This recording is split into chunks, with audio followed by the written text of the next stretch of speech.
के ठीक 9 बज रहे थे और उस पुराने सुनसान गांव भीमरपुर में अचानक किसी ने आवाज लगाई, गोलगप्पे ले लो, खट्टे मीठे गोलगप्पे। ये आवाज इस गांव में पिछले 20 सालों से कभी नहीं सुनी गई थी। गांव के लोग कहते थे, रात में अगर कोई खाने पीने की चीज बेचने आए तो वो इंसान नहीं होता। और उस रात ये बात सच होने वाली थी। भीमरपुर चारों तरफ जंगल से घिरा हुआ मिट्टी के घरों वाला एक पुराना गांव, जहां सूरज ढलते ही दरवाजे बंद हो जाते थे। इन सब की जिंदगी सामान्य चल रही थी, लेकिन उस रात के बाद सब कुछ बदल गया। रात गहराने लगी थी, ठंडी हवा पेड़ों के बीच सरसराने लगी। गोलगप्पे ले लो। थोड़ा डरते हुए उसने आवाज लगाई, अबे इस टाइम कौन गोलगप्पे बेच रहा है? कौन है बे?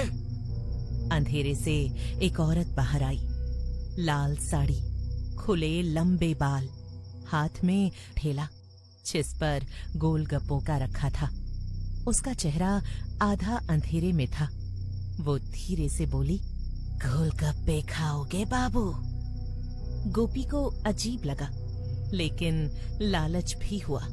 अरे कितने के हैं?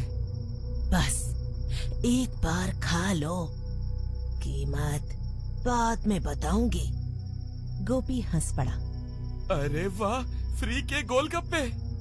वो बैठ गया और खाने लगा। पहला गोलगप्पा खाते ही उसका चेहरा बदल गया। वाह, क्या स्वाद है। लेकिन जैसे ही उसने दूसरा गोलगप्पा मुंह में डाला, उसकी आंखें फैल गईं। औरत मुस्कुराई, उसकी आंखें अचानक सफेद हो गईं। भूख लगी थी ना? हाँ? खा लो। गोपी चीख पड़ा, लेकिन उसकी आवाज गले में ही अटक गई। अगले ही पल वो जमीन पर गिर पड़ा। अगली सुबह गोपी की लाश मिली। उसका चेहरा डर से जम चुका था और मुंह में मिट्टी भरी हुई थी। गांव में डर फैल गया। रघुनाथ, बंसीलाल और सरिता इकट्ठा हुए। ये साधारण मौत नहीं है। कल रात मैंने भी वो आवाज सुनी थी। गोलगप्पे वाली। तीनों चुप हो गए। वो दयाशंकर के पास गए। दयाशंकर ने सब सुना, फिर आंखें बंद करके बोला, ये कोई आम आत्मा नहीं है, ये बदला लेने आई है। कौन है वो? 20 साल पहले इसी गांव में एक औरत थी, नाम था कमला। कमला एक गरीब औरत जो गांव में गोलगप्पे बेचकर अपना गुजारा करती थी।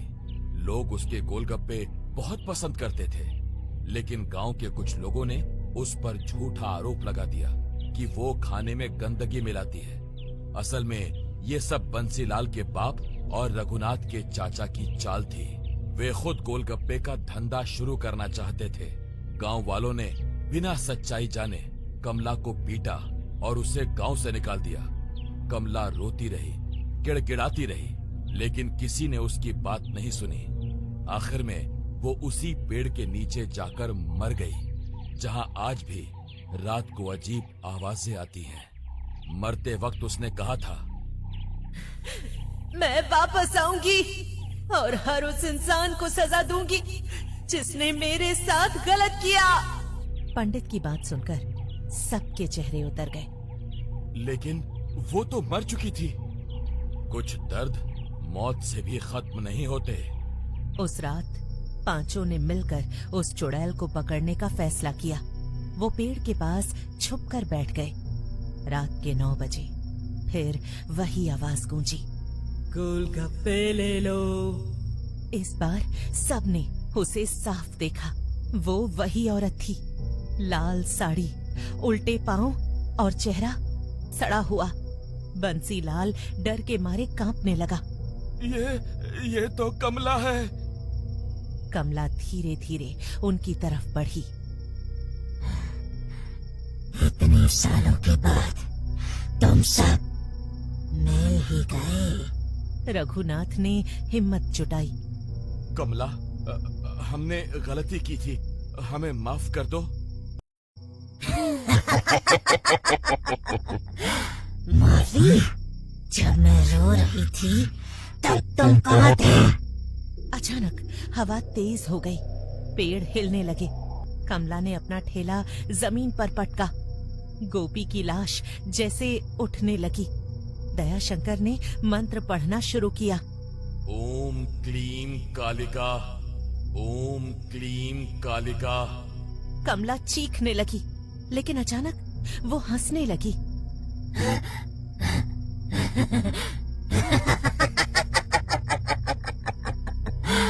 तुम्हें लगता है मैं अकेली हूँ? अचानक बंसीलाल के पीछे से एक हाथ निकला और उसे पकड़ लिया। बचाओ! लेकिन वो हाथ उसे खींचकर अंधेरे में ले गया। अब सिर्फ रघुनाथ, सरिता और पंडित बचे थे।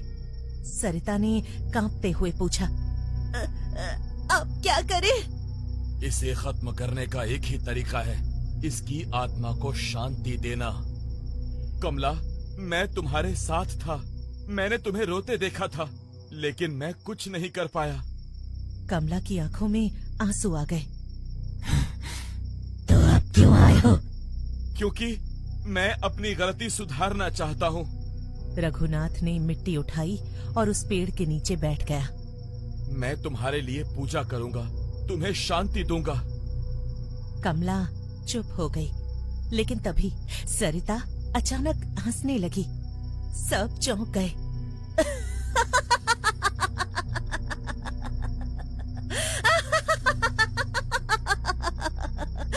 तुम सब बेवकूफ हो। उसकी आवाज बदल गई थी। कमला को मरवाने का असली प्लान मेरा था, मेरा। सब स्तब्ध रह गए। सरिता बोली, मैं भी गोलगप्पे बेचती थी, लेकिन कोई मुझसे नहीं खरीदता था।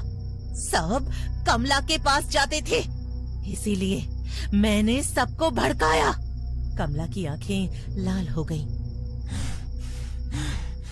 तो असली दोषी तू है। अचानक कमला ने सरिता को पकड़ लिया और हवा में उठा दिया। सरिता चीखने लगी, आह! मुझे माफ कर दो। कमला बोली, माफी? अब नहीं। और अगले ही पल सरिता गायब हो गई। अचानक सब शांत हो गया, हवा रुक गई। कमला ने धीरे से रघुनाथ की तरफ देखा। तूने सच बोल दिया, इसीलिए तुझे छोड़ रही हूँ। और फिर वो धीरे धीरे धुंध में गायब हो गई। अगली सुबह गांव में सिर्फ रघुनाथ और पंडित बचे थे, बाकी सब गायब। लेकिन कहानी यहीं खत्म नहीं हुई। कुछ दिनों के बाद पास के गांव में फिर वही आवाज गूंजी, गोलगप्पे ले लो। और इस बार ठेले के पास दो और औरतें खड़ी थीं, एक कमला और दूसरी सरिता। दोनों मुस्कुरा रही थीं। अब वो सिर्फ बदला नहीं ले रही थीं, बल्कि अपने जैसे और लोगों को अपने साथ जोड़ रही थीं। और अगर कभी रात के अंधेरे में तुम्हें भी ये आवाज सुनाई दे, गोलगप्पे ले लो, तो भूल कर भी मत रुकना, क्योंकि उसके गोलगप्पे सिर्फ भूख नहीं मिटाते, जिंदगी भी खत्म कर देते हैं।